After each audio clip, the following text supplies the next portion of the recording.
3 p.m. news. I am your presenter, Narissa Bostwick. First off, on the local scene. The Royal St. Vincent and the Grenadines Police Force, RSVGPF, is actively investigating a shooting incident that occurred in the waters off Rock Gutter, Oia, on the afternoon of Sunday, July 27th. Between 4:55 p.m. and 5:10 p.m., police received multiple reports of gunshots heard at sea. Officers were promptly dispatched to the area, where they encountered an adult male suffering from gunshot-related injuries. He was assisted and transported for medical treatment. Preliminary reports suggest that the injured man was one of 3 occupants aboard a vessel when they came under fire from another boat carrying multiple individuals.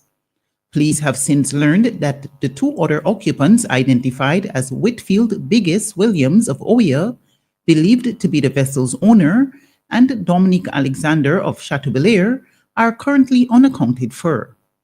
The Royal St. Vincent and the Grenadines Police Force says it is committed to transparency.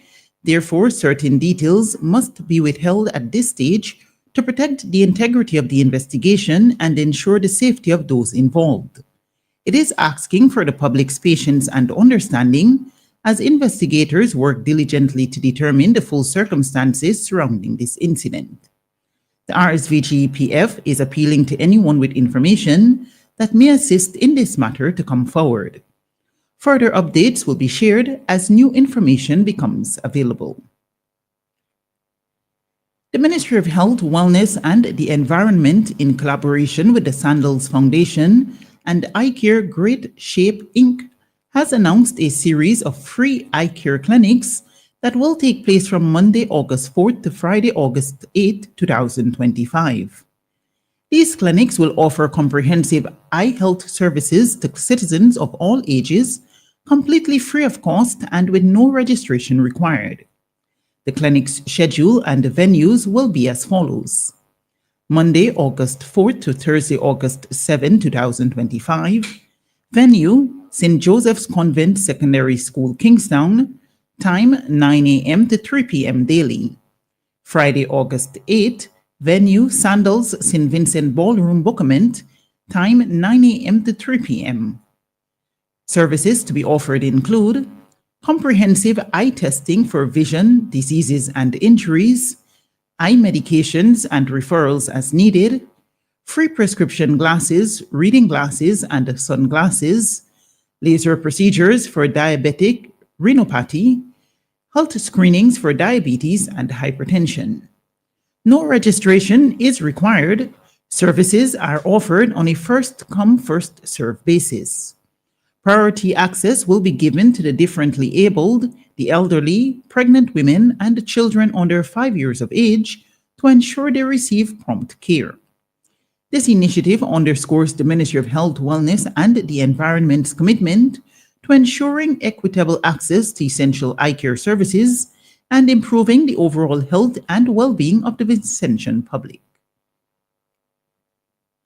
In further news on the local scene, Prime Minister Dr. Ralph Gonsalves has welcomed a recent landmark advisory opinion issued by the highest court of the UN, stating that nations can be held legally accountable for their greenhouse gas emissions. Recognizing the urgent and existential threat facing the world, the International Court of Justice, ICJ, concluded that those harmed by human-caused climate change may be entitled to reparations. Their opinion largely rests on the application of existing international law, clarifying that climate harms can be clearly linked to major emitters and fossil fuel producers. The case, which was triggered by a group of Pacific Island students and championed by the government of Vanuatu, saw unprecedented levels of input from nations. In a unanimous decision issued on July 23rd, the 15 judges on the ICJ concluded that the production and the consumption of fossil fuels may constitute an internationally wrongful act attributable to that state. While the ICJ opinion is not binding for governments, it could have significant influence as vulnerable groups and nations push for stronger climate action or seek compensation in court. Speaking on Sunday on WeFM's Issue at Hand program, Prime Minister Dr. Ralph Gonsalves said St. Vincent and the Grenadines is one of 9 CARICOM countries that were represented at the ICJ. He described the ICJ opinion as a strong judgment that benefits small island states, including St. Vincent and the Grenadines.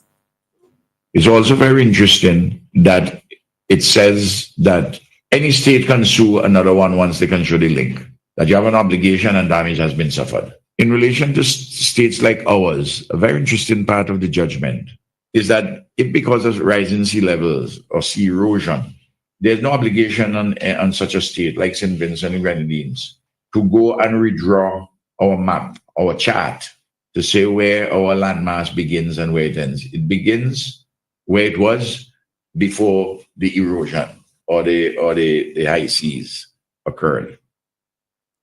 That was Prime Minister Dr. Ralph Gonsalves.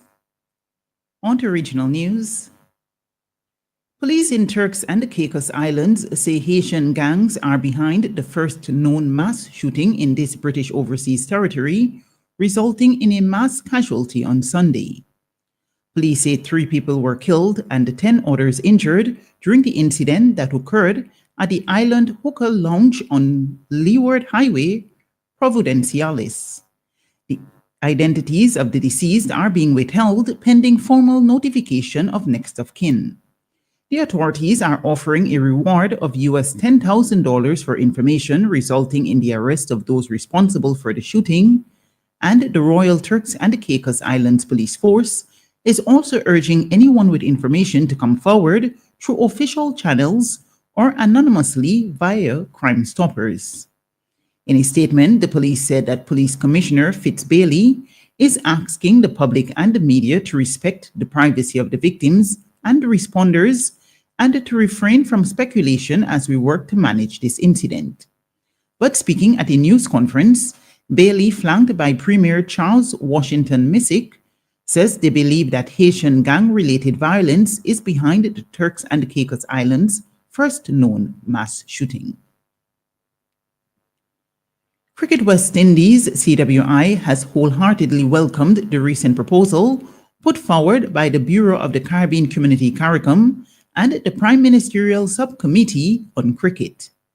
In a statement issued on Thursday, CARICOM and the Prime Ministerial Subcommittee on Cricket called for sweeping reforms in West Indies cricket while expressing deep concern over the sport's current state and demanding immediate action from Cricket West Indies.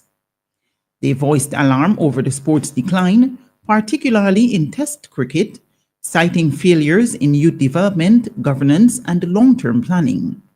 CARICOM leaders also highlighted years of inaction on major reform proposals, including the 2007 Patterson Report on Governance, the 2015 Udine-Baratu Report, and the 2020 Wibby Report on the CWI restructuring.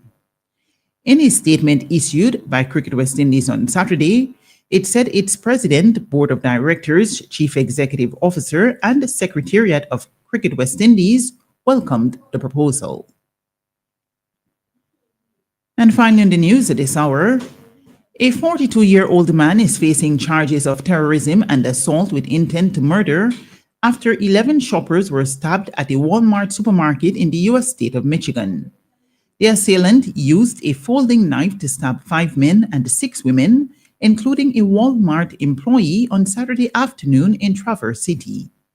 The victims, ranging in age from 21 to 84, are all expected to survive. The suspect, Bradford James Gale, is due to be arraigned today or tomorrow.